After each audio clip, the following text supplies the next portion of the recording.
তরমুজ, এটা তরমুজ আছে।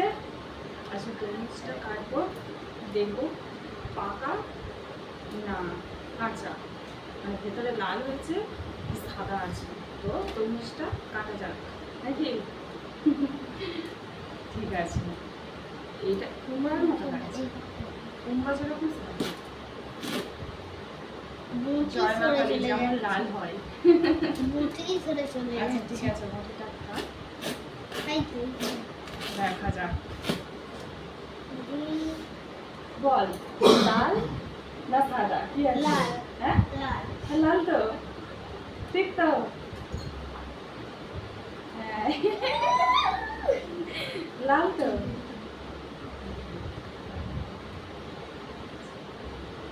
লাল, কি দারুণ হয়েছে।